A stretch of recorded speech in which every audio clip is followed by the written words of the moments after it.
East Bengaluru के बारे में डिस्कस करने के लिए आज हमारे साथ हैं बेंगलुरु के एक रेप्यूटेड डेवलपर, बीसीडी ग्रुप के managing director mister Angad Bedi. Welcome mister Angad. Thank you, Pratik. It is our pleasure and honor to be here with you today. Thank you. Mister Bedi, BCD group 70 साल पुरानी कंपनी है और पिछले कुछ सालों में आपने ईस्ट बेंगलुरु में काफी डेवलपमेंट्स किए हैं, काफी इन्वेस्ट किया है। आपने गोदरेज, प्रेस्टीज और एसेट्स जैसे बड़े ब्रांड्स के साथ काम किया है। पर बीसीडी ग्रुप ने खुद भी एक 70 एकड़ की इंटीग्रेटेड टाउनशिप डेवलप की है ईस्ट बेंगलुरु में।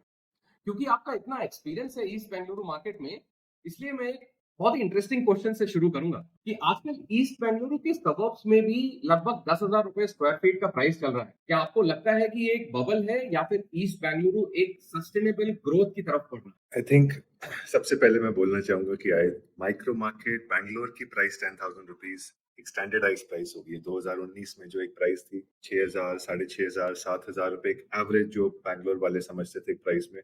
सो एक 10,000 rupees square foot across Bangalore एक एक्सेप्टेबल प्राइस राइज 5 साल में हो गई है। सो वो perspective east north west south का नहीं होएगा, वो एक बेस लाइन बन गया बैंगलोर के लिए as a starting micro market. And उसको थोड़ा पर्सपेक्टिव देते हुए ईस्ट बैंगलोर से पहले मैं थोड़ा सा ये बताना चाहूंगा कि बैंगलोर जो है, हम आए थे 1980s के लिए अपन आते हुए यहाँ पर कोरामंगला इंडोर स्टेडियम, जो इंडिया का सबसे बड़ा रूफिंग डोम सिस्टम का स्टेडियम बनाया गया था कॉमनवेल्थ के टाइम पे। तब तक बैंगलोर ही बोला जाता था इस सिटी को। ईस्ट नॉर्थ साउथ का तो ब्रेकअप अलग ही नहीं था। ये एक छोटी सी माइक्रो मार्केट थी इंडिया के अंदर, जो वहां पर स्टार्ट हो रही थी with MG road, brigade road and दो ही नाम होते थे इधर। तो हमने इस बैंगलोर को देखा है जिसको कहते हैं बैंगलोर 1 से लेकर बैंगलोर 4, एंड बैंगलोर 4 को भी 4 को में बांटते हुए north south east west. Bangalore 1 था जो आपका चिकपेट, गांधीनगर जिसको बैंगलोर 1 बोलते थे, एमजी रोड, ब्रिगेड रोड, ये सेंटर था जिसके अराउंड पूरा बैंगलोर 80s में चला। 90s के अंदर बैंगलोर 2.0 हुआ, जिसके अंदर एरियाज जैसे कोरामंगला, इंदिरा नगर, सदाशिव नगर एक्सपेंशन होते हुए जिसको कहते हैं इनर रूट बना बैंगलोर का फर्स्ट राउंड अबाउट। सेकंड कहते हैं अर्ली 2000s जिसको कहते हैं बैंगलोर 3.0, जिसके अंदर आउटर रिंग रोड बना जिसमें व्हाइट फील्ड, माराथली, मान्यता टेक पार्क, इलेक्ट्रॉनिक सिटी, सरजापुर, यशवंतपुर, पूरा एक एक्सेसिबिलिटी एक और रिंग के बनते हुए डेवलपमेंट हुई। फिर 2010 से 20 में बोलते हैं हम उसको बैंगलोर 4.0, जिसके अंदर आपका पेरिफेरल डेवलपमेंट देवनहली, चिकबल्लापुर, होसकोटे, होसूर का एंड, तुमकुर, वहां तक डेवलपमेंट चली गई है। तो अंगद जी, ये बहुत इंटरेस्टिंग है ये समझने के लिए कि बीसीडी ग्रुप का कंट्रीब्यूशन जो है वो बेंगलुरु के डेवलपमेंट में बहुत सालों से है। अच्छा, ये मुझे नहीं पता था।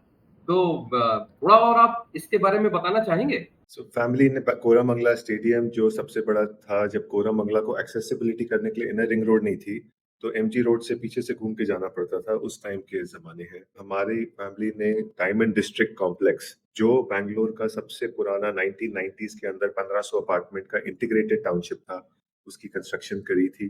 देखते देखते हमने काफी construction from all sorts of contractors to developers to IT parks to tech parks to आपके कहते हैं मॉल्स, सारे के अंदर अर्ली 2000 के अंदर करे हमारे क्लाइंट्स हैं गॉडरेज, सेंचुरी, एम्बेसी, पूर्वांकरा, और उसके अलावा हमने industrial clients like Foxconn, delta, ऐसे लोगों के साथ काम करा है जिन्होंने पिछले 20 सालों में बैंगलोर को एक इंटरनेशनल सिटी बना दिया है रहने के लिए। बिल्कुल, और आपने जो पुरानी बातें बताई हैं बैंगलोर की, हमारे दर्शक बहुत ही नॉस्टैल्जिक भी हो जाएँगे, तो पुराने बैंगलोर की बातें सुनकर। हम ना वापस ईस्ट बैंगलोर की तरफ आते हैं।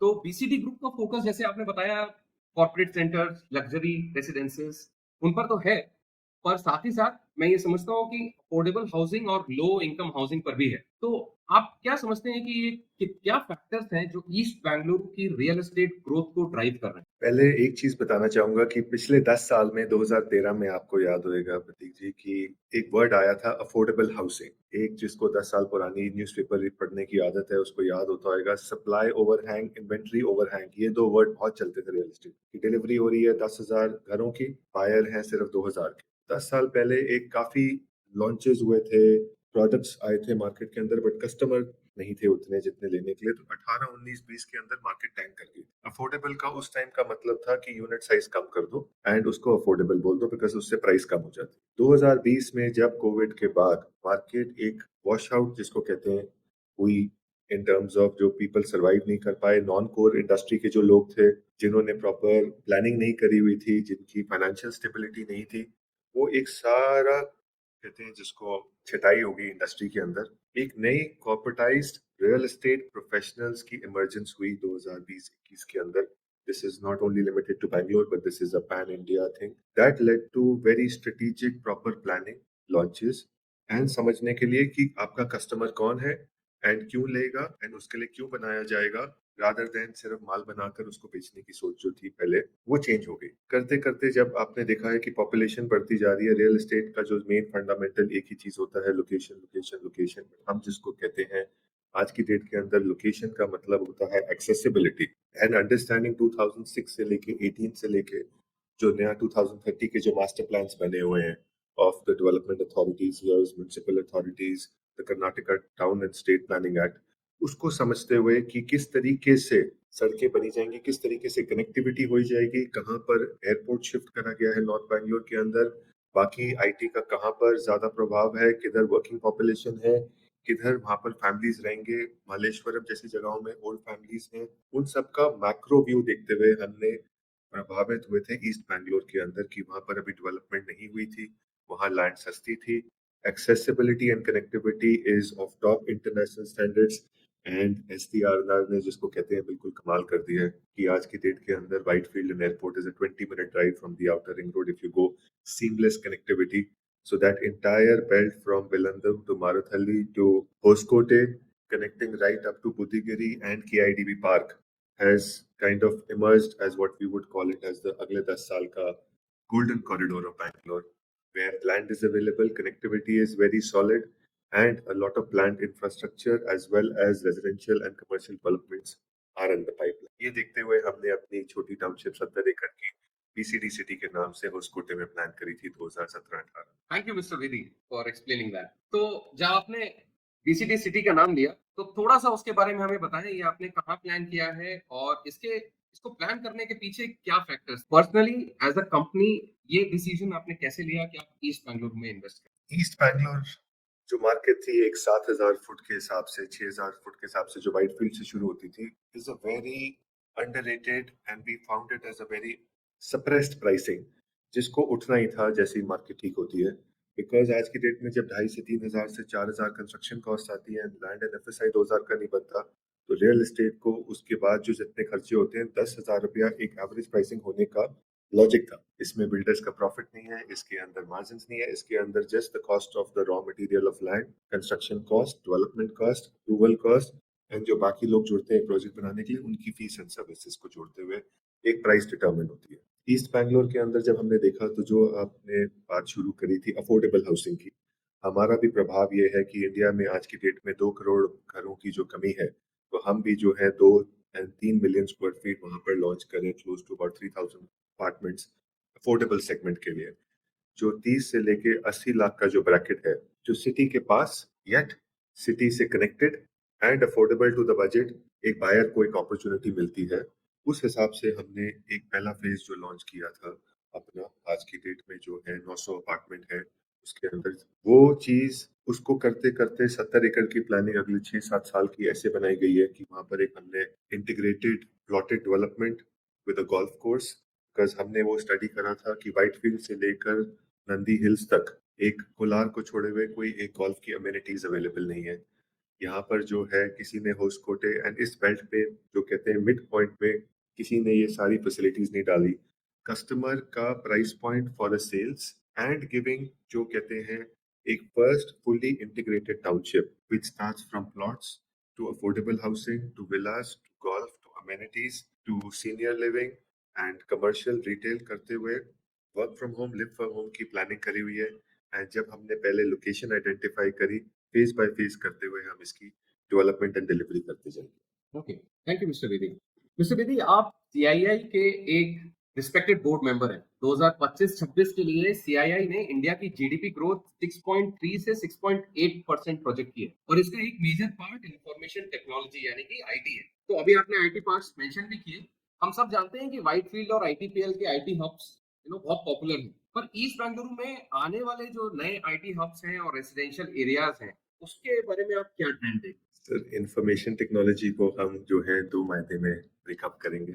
एक हो गया real estate product of information technology, जहाँ पर कैंपसेस बनते हैं, जहाँ पर सारे लोग काम करते हैं। एंड एक the business of information technology which is basically your servers, your computing and your technology which gives your seamless ways of life and provides the source to your laptops, your iPads, your businesses, and all business platforms on what it operates. दोनों का एक दूसरे से link आज की date में है। Covid के टाइम पे जब थोड़ी सी मार्केट वर्क फ्रॉम होम गई थी, आज आपको पता है कि 100% everybody is back from working from office. Today, office absorption rates are back to 90-95%. And past 3-4 years, during this time, commercial real estate जितना बना हुआ था has already been leased out by all multinational companies. And अगर आपको पता होगा international airlines example जैसे अपना एमिरेट से भी लेकर to a global law firm से भी, उनका बैक एंड आईटी का इंडिया के अंदर is a major role where companies like Wipro, Infosys and other Indian homegrown companies play a very major part into the development of the country. अगर इससे देखा जाए, जब विप्रो का कैंपस बना था सरजापुर में और इन्फोसिस का कैंपस बना था इलेक्ट्रॉनिक सिटी की तरफ, तब उस टाइम पे इन कैंपस ने एक पूरी माइक्रो मार्केट एस्टैब्लिश करी, जिसके लिए जो वहां पर काम कर रहे थे वो वहां पर घर ले रहे थे। जब घर ले रहे हैं तो स्कूल चाहिए तो फिर हॉस्पिटल आएगा तो हॉस्पिटैलिटी आएगी। पूरा डेवलपमेंट का जो एक पैराफिनेलिया है वो एक कमर्शियल हब को एस्टैब्लिश करने से शुरू हो जाता है। एंड जैसा देखा जाए कि आज की डेट में 100% ऑक्यूपेंसी पहुंच जाएगी ऑफ एग्जिस्टिंग बिल्डिंग्स, नए campuses from the end of Hope Farm junction right up to Hoskote. उस एरिया में there is close to about another 8 to 12 million square feet of tech parks which are already announced. People are holding land banks, and we are sure they will be coming up with integrated campuses for IT as well as all the back-end offices, and that is going to further propel the market as we see over the next decade. Okay. So mister Bedi, आपने होस्कोटे की बात की, खुद ही कह रहे हैं ये कुछ एरियाज हैं ईस्ट बैंगलोर में जो बहुत ही हॉट है रियल एस्टेट पर्सपेक्टिव से। सो अब तो मैं तो कहूंगा अब तो कोलार तक भी अब तो डेवलपर्स आ गए हैं और पूरा कंस्ट्रक्शन और चल रहा है। तो ऐसे कौन से इंफ्रास्ट्रक्चर प्रोजेक्ट्स हैं जो आप बता सकते हैं कि ईस्ट बैंगलोर में आ रहे हैं जो रियल एस्टेट ग्रोथ को बहुत ही अच्छे से प्रोपेल करें? अगर आप देखेंगे जो व्हाइटफील्ड के अंदर पिछले 10 साल पुरानी शुरू हुई पर्पल लाइन जो मेट्रो की है, जिसके अंदर काडुगुडी से लेकर अगले जंक्शन तक 1 लाख पैसेंजर डेली चलता है। तो जो पर्पल लाइन है व्हाइटफील्ड के अंदर एक मेट्रो के हिसाब से एक अनदर लाइन शुरू हो गई है, उससे पता लगता है कि कितनी पॉपुलेशन सिर्फ व्हाइटफील्ड में बसी हुई है। जो अगर आप 15 साल पहले रिवाइंड करके देखेंगे 2008 के अंदर, वहां पर जो है barring few million square feet and few town houses ITPL के अलावा नहीं होते थे। The micro market has changed because of the connectivity towards Whitefield. कहने का है कि जो आपका ईस्ट बैंगलोर की connectivity from Bellandur to going up to Electronic City, Narasapura and Hoskote, एक ट्रायंगल एंड क्वाड्रेंटल एसटीआरआर जो एयरपोर्ट की कनेक्टिविटी वहां से केआईडीबी से होते हुए यहाँ तक एक्सेसिबिलिटी लाती है। जो मेट्रो का एक्सटेंशन प्लान है, आप सब जानते हैं कि ट्रैफिक की जो सिचुएशन है वो आज की डेट में कंडेंस्ड है, बट जब metro will be fully functional in the completion of 2026 plan and 2028 plan, उसके अंदर जब कार्स का प्रेशर जाएगा on public transport, traffic should ease out at overall connectivity level.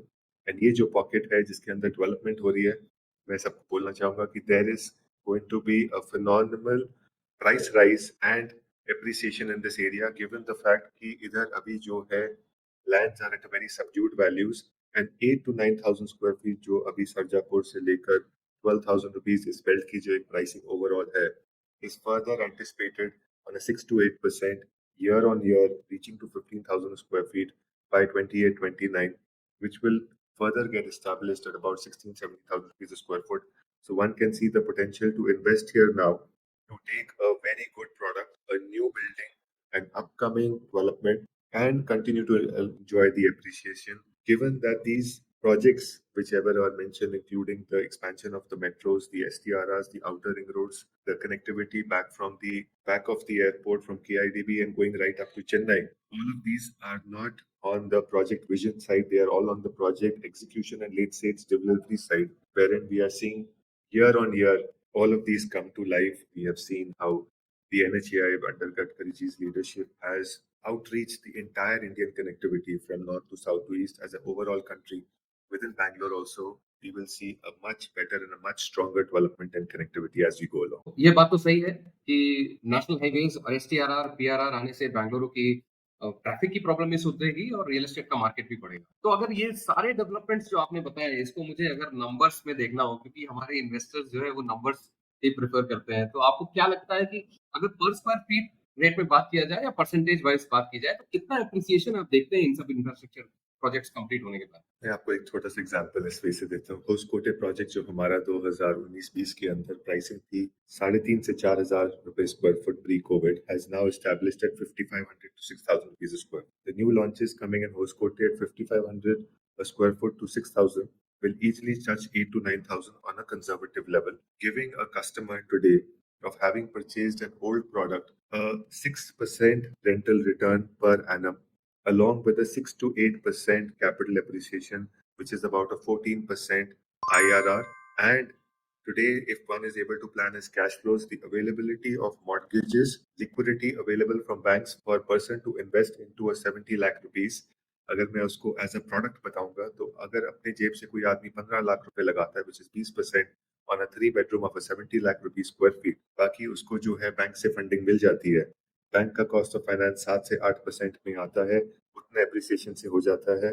Delivery के बाद आपको जो रेंटल मिलेगा तो इफेक्टिवली आपका एक प्रॉपर्टी 10 साल के अंदर over a period of rental cost से निकल जाती है quite a lot of payments. एक सॉलिड एसेट आपका खड़ा जाता है bye planning it right, investing right, choosing the location and its advantages over a matured market wherein the price appreciation gets pocketed and locked at a certain level because वहां पर already market उठ चुकी है।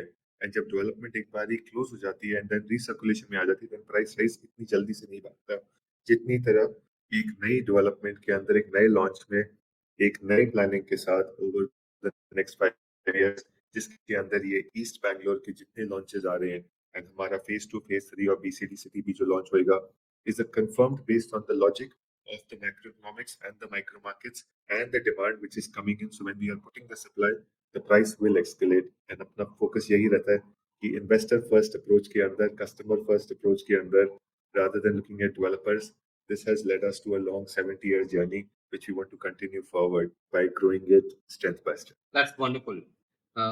Thank you. I think आपने बहुत clearly बताया कि appreciation क्या एक्सपेक्ट कर सकते हैं और आपने पूरा लाइव एग्जांपल दिया अपने प्रोजेक्ट से। पर रैपिड ग्रोथ के साथ कुछ चैलेंजेस भी आते हैं अंदर जी, जैसे ट्रैफिक कंजेशन, पानी की अवेलेबिलिटी, जो कि बहुत बड़े इश्यूज हैं बैंगलोर में। क्या ये दो चैलेंजेस ईस्ट बेंगलुरु के रियल एस्टेट मार्केट को इफेक्ट करेंगे? हमारा जो सोच है आज की डेट के अंदर, पुरानी जो अर्बनाइजेशन हुई वाज बहुत rapid and very concentrated suddenly in 2 decades, wherein जिस तरीके से काफी बिल्डिंग्स जो बनी गई जो रूल से रेगुलेशन से, जैसे 2016-17 के अंदर जीएसटी एंड रेरा आया गया, अप्रूवल सैंक्शन स्ट्रीमलाइन होते गए, जितनी ये अनऑथराइज्ड डेवलपमेंट है वो कंजेशन डालती है बिकॉज जब मास्टर प्लानिंग होती है किसी स्टेट की, किसी सिटी की, किसी म्युनिसिपैलिटी के लिए, तो गवर्नमेंट ने, अथॉरिटीज ने भी एक प्लानिंग करी होती है कि उसका एक एफएसआई इंडेक्स है, यहाँ पर इतने घर बनेंगे एंड यहाँ पर इतने लोगों की जो है पॉपुलेशन से कितना ट्रैफिक चलेगा, एक प्लानिंग प्रॉपर करी जाती है। बट अगर उसको नहीं ठीक बनाया जाए, उसको ओवर एक्सटेंड करा जाए, पॉपुलेशन का प्रेशर बन जाता है, उससे ये चीजों का प्रेशर आता है। हम देखते हैं कि पानी की प्रॉब्लम, हम देखते हैं ट्रैफिक की प्रॉब्लम, बट क्यों देखते हैं एंड किसने बनाई, ये हमारी ही बनाई हुई प्रॉब्लम खुद की है कि जब आपको 2 एफएसआई के अंदर बिल्डिंग बनानी है, आप उसको 4 ना बनाएं, हॉरिजॉन्टली डेवलप करें, तो वो जो load of traffic and water extend हो जाता है, म्युनिसिपैलिटी के ऊपर प्रेशर नहीं आता। सही बात है। और आपने ये बहुत अच्छा एग्जांपल दिया कि पहले जो रैपिड ग्रोथ हुई वो बहुत कंसंट्रेटेड हुई और अब थोड़ा-सा इसको और अच्छे से प्लानिंग से किया जा रहा है। इसका ये मतलब है कि अंगद जी, जो ईस्ट बेंगलुरु में फ्यूचर प्रोजेक्ट्स आ रहे हैं एंड इंक्लूडिंग बीसीटी सिटी, वो थोड़ा लाइफस्टाइल के हिसाब से और बेटर होंगे? 100%। इसका 2 तरीके से, पिछले क्वेश्चन से लेते हुए इस क्वेश्चन में जो आंसर आता है कि आज की डेट में जब डेवलपर एक प्लानिंग कर रहा है, उसकी सोच is not only to make a residential building, it is to make a home for a home buyer, seeing कि उसको उस फैमिली के लिए कितने रूम चाहिए, उनको मेड्स रूम चाहिए, उसके अंदर उनको अमेनिटीज कितनी चाहिए होंगी, उसके अंदर जेंट्री ऑफ ओल्डर मेड या लोअर पॉपुलेशन क्या होएगा, कितने बच्चे होंगे, कितने बुजुर्ग होंगे, बिकॉज दोनों की रिक्वायरमेंट्स अलग हो जाती हैं, उनकी इंटरनल स्पेस की रिक्वायरमेंट्स अलग हो जाती है, उनकी एक्सटर्नल स्पेस की रिक्वायरमेंट अलग हो जाती है and the customers who are coming in are going into the segment not कि जैसे 2 बेडरूम हो गया 3 बेडरूम हो गया कहीं पे भी ले लिया एक जिसके लिए उनको कस्टमर को दिखता है कि मेरे लिए लाइफस्टाइल के लिए यहाँ होना चाहिए या यहाँ होना चाहिए एक कॉन्सेंट्रेटेड माइक्रो मार्केट बनती है कहीं पे स्कूल पे ज्यादा प्रभाव है कहीं पे हॉस्पिटैलिटी पे ज्यादा प्रभाव है कहीं पे आईटी के वर्कर्स का ज्यादा प्रभाव है कहीं पे बुजुर्गों को हॉस्पिटल के पास घर है तो एक कॉन्सेंट्रेटेड माइक्रो मार्केट से एक वेल अवेयर माइक्रो मार्केट बन जाती है जी, बिल्कुल सही कहा आपने। तो मैं इसी पे एक फ़ॉलो-अप क्वेश्चन पूछूँगा, तो आप क्या सजेस्ट करते हैं कि जो मान लीजिए फर्स्ट टाइम इन्वेस्टर्स हैं, वो अब हम जानते हैं कि माराखली, व्हाइटफ़ील्ड, आईटीपीएल थोड़े सैचुरेटेड एरियाज़ हैं रेज़िडेंशियल के लिए। तो आप फर्स्ट टाइम इन्वेस्टर्स को क्या सजेस्ट करते हैं कि वो थोड़ा एक्सटेंड जाएँ, जो एक्सटेंडेड वर्थूर है या गुंजूर एरिया है या इवन कोलार एरिया है, वहाँ तक इन्वेस्ट करने की सोचें? क्या ये सही स्ट्रैटेजी होगी? सर इसका मैं आंसर 1 2 3 के अंदर कंफर्म करूंगा कि आपका क्वेश्चन ही करेक्ट है आंसर भी करेक्ट है कि यही क्यों होना चाहिए आज अगर आप विद इन माराथली एक बिल्डिंग से घूम के दूसरी बिल्डिंग में आना चाहेंगे तो 45 मिनट्स लग सकते हैं 30 मिनट्स लग सकते हैं कोई एंटिसिपेटेड नहीं हो सकता आप इसको लेकर थोड़ा सा 10 किलोमीटर आगे जाके इन्वेस्ट करेंगे जिसके अंदर कहते हैं कि जिससे आप STRR आउटर रिंग रोड पे 5 7 10 मिनट में आ जाएंगे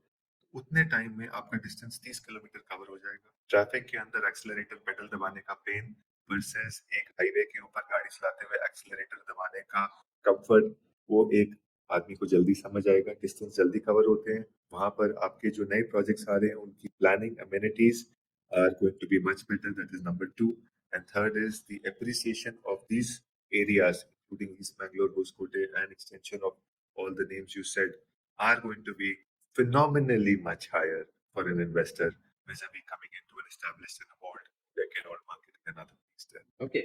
सो अंकल जी, बीसीडी ग्रुप की प्रेजेंस आज 7 इंडियन स्टेट्स में है और ग्लोबली सिंगापुर, यूएई और मॉरिशस जैसी कंट्रीज में भी है। आपके ओपिनियन में एनआरआईज के लिए ईस्ट बैंगलोर एक बड़ी इन्वेस्टमेंट अपॉर्चुनिटी है क्या? हम तो प्राउडली बोलते हैं कि जो बीसीडी सिटी का पहली बिल्डिंग है हमारे पास वहां पर क्लोज टू 800 कस्टमर एनआरआईज हैं and they are all overseas customers from Oman Muscat Dubai London Singapore who have bought it purely for three reasons. They believe in our group of delivering it. Second is that today when they are buying into our project in an upcoming location with laws of RERAs and all other authorities governing that what is promised is being delivered. And third is that all of these micro markets, like you have seen, Hoskote will be the warehousing hub of India. Narsapura is another industrial hub. Hosur is coming as another warehousing hub. For them to own Indian residential real estate is one of the strongest assets in the world, given the way Indian GDP is growing and how the government has planned the next decade as India's golden decade. Thank you mister Bedi. हम usually एक question अपने NRI viewers के लिए रखते हैं, तो thank you for addressing that. So mister Bedi, construction world में BCD group group की बहुत सारी पार्टनरशिप्स हैं। इनफैक्ट ओवरसीज पार्टनरशिप्स भी हैं Italy, Germany, USA and UK में। सो इन पार्टनरशिप्स ने बीसीडी ग्रुप की इंजीनियरिंग एंड कंस्ट्रक्शन कैपेबिलिटीज को कैसे इनोवेट किया और ये आप ईस्ट बेंगलुरु में स्पेशली बीसीडी सिटी में कैसे अप्लाई कर रहे So, हमारी जितनी learnings as a contractor from clients which are grade A to international companies which are Fortune 500, which adopt systems of aluminium, Doka, Perry, German formworks, as well as materials which are sourced in from all over the world of the highest quality, and ERP systems, tech, as well as your monitoring of your efficiency of labor, the wastages of material, and the delivery timeline. The learnings which have been gotten in terms of as a working as a service provider to all of them and working with multiple foreign companies in terms of getting their engineering, their expertise, their design, their professionalism, their project management consultancy solutions into our development portfolio and into our development profile is something which we have replicated to deliver 1 million square feet within the time. Our golf course, which is getting designed and getting going to be delivered, is going to be at par of any international standard mini putting hole course in terms of not water guzzler, but the golf course and the lands and the landscapings becoming a water reservoirs with rainwater harvesting to being efficiently without eroding the soil on the earth to working onto the natural contours. All of these learnings right from the design, the quality, the sustainability, the index of construction wastage being reduced, their utilization of technology to monitor all of these systems, as well as have a very interactive customer interface that today our customers are getting construction updates on a live monthly and a fortnightly basis. And there are apps which are made internally. Wherever they want, they can shift into a live camera and see what is happening for all our NRI customers. So there is no CRM concern of writing an email and a time lag. They're able to view all of these things as we build along. That's the confidence we build in. Thank you mister Angad, आपसे बात करके बहुत अच्छा लगा, पर मैं आपको अभी एक लास्ट सवाल के बाद जाने दूंगा। वैसे कॉन्ग्रेचुलेशंस, रिसेंटली आपको 40 अंडर 40 रियल एस्टेट लीडर का अवार्ड मिला है। तो I think our young audience will look up to you to answer one of their very curious questions कि पहली बार प्रॉपर्टी खरीदने वाले लोग जो हैं, जो यंग जनता है, यंग प्रोफेशनल्स, यंग कपल्स जो पहली बार प्रॉपर्टी खरीद रहे हैं, क्या आप उनको सजेस्ट करेंगे कि ईस्ट बेंगलुरु में ये सही टाइम है इन्वेस्ट करने का? ईस्ट बैंगलोर से पहले मैं उनको एक सजेशन दूंगा कि जब भी आप प्रॉपर्टी ले रहे हैं, अपने पास 2 दिन फ्री रखें एंड ये सारी चीजें माइंड में रखें। हम क्यों ले रहे हैं, काहे के लिए ले रहे हैं, कहाँ ले रहे हैं और उसका क्या करें। पहले आदमी को अपने अंदर विश्वास आना चाहिए and should take a deliberated project का ब्रोशर, मार्केटिंग ब्रोशर, ये देखने से पहले कि ये हम एक डिसीजन जो ले रहे हैं as a husband wife, as a single person, as a family, as with children, इसका थॉट थ्रू प्रोसेस कि यहाँ पर क्या होएगा, ये कहाँ तक जाएगा, वो 2 दिन की study of a micro market, of the builder, of the product, of the understanding कि किस सोच से उनकी आ रही है इन्वेस्टमेंट, वो उनको हेल्प करेगी take the right call at the first instance. उसके बाद आ जाता है ऑन टू द पॉइंट कि किधर लेना चाहिए और क्यों लेना चाहिए। हमेशा वहाँ लेना चाहिए जहाँ पर आपको रिलायबिलिटी लगेगी, पहले डिलीवरी की, आपको लगेगा प्रोडक्ट के अंदर आपको उसकी चाबी मिलेगी, उसका रेंटल आएगा, उसके अंदर आगे डेवलपमेंट का स्कोप है, वहाँ एरियाज बढ़ेंगे, उधर कनेक्टिविटी बढ़ेगी एंड वो फ्यूचर है। इस हिसाब से अगर पूरी जो आप पूरी कन्वर्सेशन देखेंगे, गिवन द थिंग टुडे एक ईस्ट बैंगलोर के अलावा ज्यादा opportunity of a congested and a developed market के अलावा नहीं है, where there is already planned infra in play and development is in the pipeline. So take a calculated call. Be careful on your investment. It is your lifetime earnings going in, and we hope that you will be blessed with the right sort of an asset which will give you returns in perpetuity. Because real estate is not a buy for today, like a stock which can be liquidated tomorrow. It is an investment for the future, and always gives you return highest than any other asset class is what we strongly believe. Thank you, Mr. Vedi, for that very apt advice to our viewers. I'm sure जो young professionals हैं और जो पहली बार property खरीदना चाहते हैं, उनको इससे सीख मिलेगी। So yeah, with this I'll conclude this podcast. Thank you. It was very interesting talking to you, Mr. Vedi. और Thank you, Pratik. हम जल्दी और बात करेंगे। होप करते हैं आपसे हम फिर से मुलाकात करेंगे। We look forward as well. Thank you.